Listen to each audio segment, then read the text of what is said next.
Next gen astro ஆன்மீக சகோதர சகோதரிக்கெல்லாம் என்னுடைய அன்பான பணிவான ஆசீர்வாதத்தை தெரிவித்துக் கொள்கின்றேன். ஒரு அருமையான சந்தர்ப்பங்க.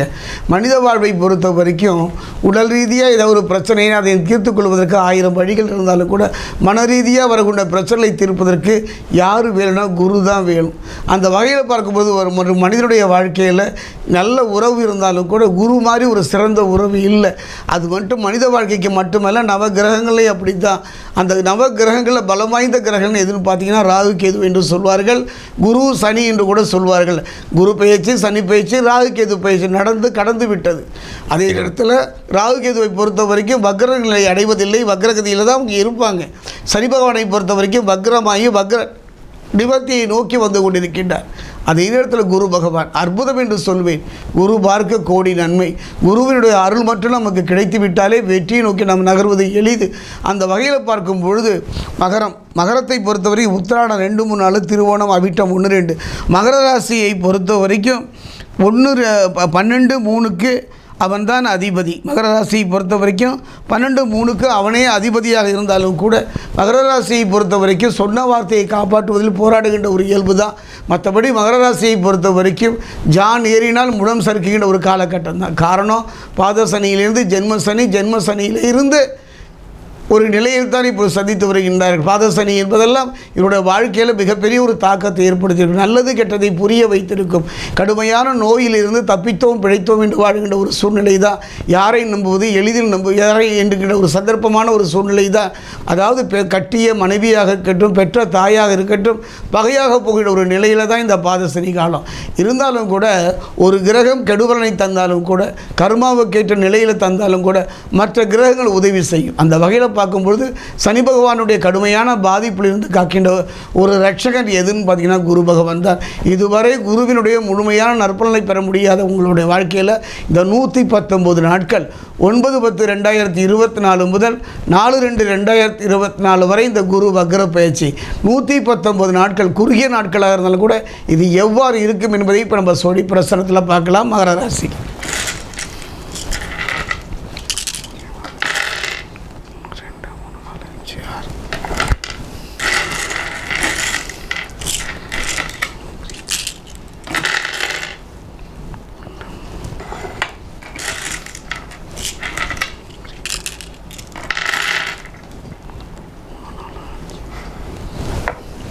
மகரராசி ஆன்மீக சகோதரி ஒரு நல்ல ஒரு மாற்றம். கலங்கிய கண்ணீரை துடைக்கின்ற ஒரு கரம் எதுன்னு பார்த்தா குருவினுடைய கரம் தான். பட்ட கஷ்டத்துக்கும் பட்ட அவமானத்திற்கும் வேதனைக்கும் ஒரு விடிவு காலம் இந்த 119 நாட்கள். இந்த குரு வக்ர பயிற்சி உங்கள் வாழ்க்கையில் ஒரு மிகப்பெரிய ஒரு தாக்கத்தை மாற்றத்தை ஏற்படுத்த போகின்றது. ஒரு கிரகம் சற்று பின்னோக்கி நகர்வதால் மட்டுமல்ல, ஒரு ராசி பின்னோக்கி தான் நகருது. அப்படி பார்த்தீங்கன்னா அதை இந்த ராசியிலேருந்து இந்த ராசிக்கு பின்னோக்கி நகருது அப்படின்னா அதுதான். ஆனால் அதே நேரத்தில் பார்த்தீங்கன்னா அந்த ராசிக்குள்ளேயே சுயமாக பார்த்தீங்கன்னா ரிஷபராசியில் மிருகசிரீஷம் 1, 2ல் அதுக்குள்ளேயே அந்த நட்சத்திரத்துக்குள்ளேயே குரு பகவான் பின்னோக்கி நகர்கின்றார். ஒரு நல்ல மாற்றங்க, அருமையான சந்தர்ப்பம். ஏன்னா சனி பகவானுடைய கடுமையான பாதிப்புகளிலிருந்து விடுதலை பெறக்கூடிய ஒரு காலகட்டம். இந்த சனி பயிற்சி முழுமையான நற்பலனை தரப்போகின்றது. ஆனால் காலம் தள்ளி இருந்தாலும் கூட இடைப்பட்ட காலம் கஷ்டம் தானே. நாளைக்கு தருகை வரப்போகின்ற ஒரு நிலைக்கு இன்றைக்கி பசி தானே. அந்த வகையில் பார்க்கும்பொழுது ஒரு நல்ல மாற்றம் இந்த குரு வக்ர பயிற்சி மகர ராசிக்கு தரப்போகின்றது. மகரத்தை பொறுத்த வரைக்கும் பாத சனியாக இருந்தாலும் பதற வேண்டாம். காரணம் என்ன, சனி பகவான் தன்னுடைய அந்த ராசிக்கே உரியவனாக இருந்தாலும் கூட தன் பிள்ளை தவறு செய்தால் கண்டிக்கக்கூடிய இயல்பு அவருக்கு தான். ஒரு சின்ன தவறு கூட பெருசாக காட்டக்கூடிய தன்மை. அந்த வகையில் இந்த குரு வக்ர பயிற்சி மகர ராசியை பொறுத்த வரைக்கும் மகரத்தை பொறுத்த வரைக்கும் ஒரு நல்ல மாற்றம் தான்.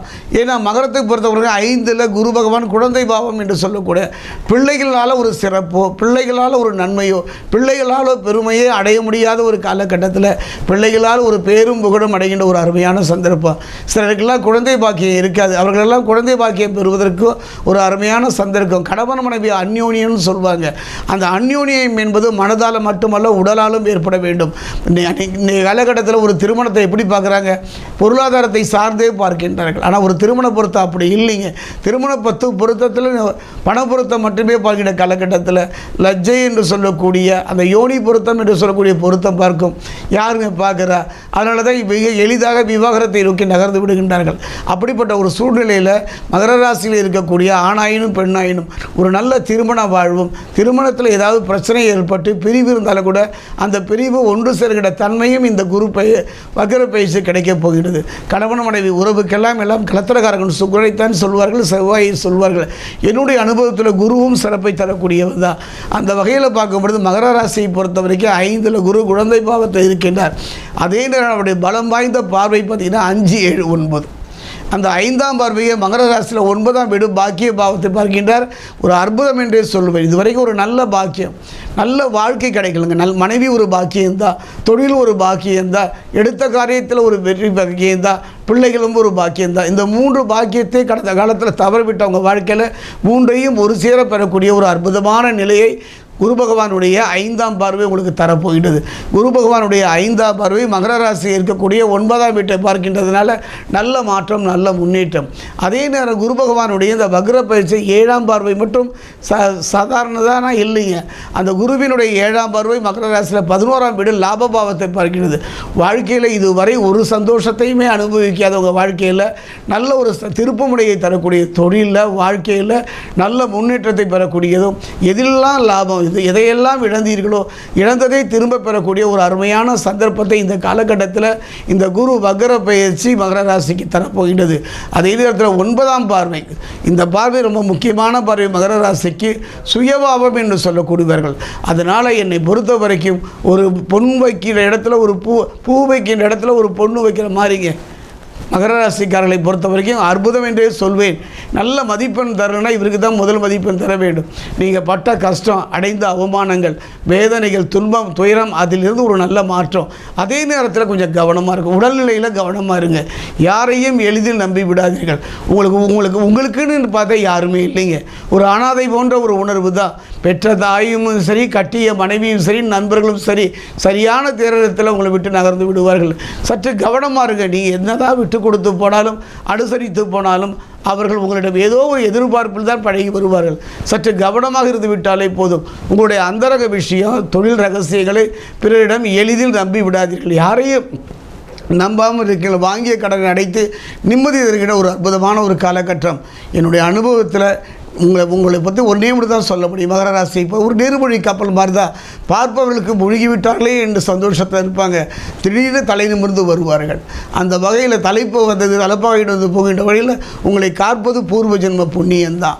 அந்த வகையில் பார்க்கும்பொழுது சனி பகவானும் உங்கள் வாழ்க்கையில் மிகப்பெரிய ஒரு மாற்றத்தை தரப்போகின்றார். பட்ட துன்பத்திற்கு, அதாவது சொல்வாங்க, கதிரவனை கண்ட பணி போல துன்பமும் துயரமும் விலகி நம்பிக்கை தருகிற ஒரு காலம் இந்த குரு வக்ர பயிற்சி 119 நாட்கள்.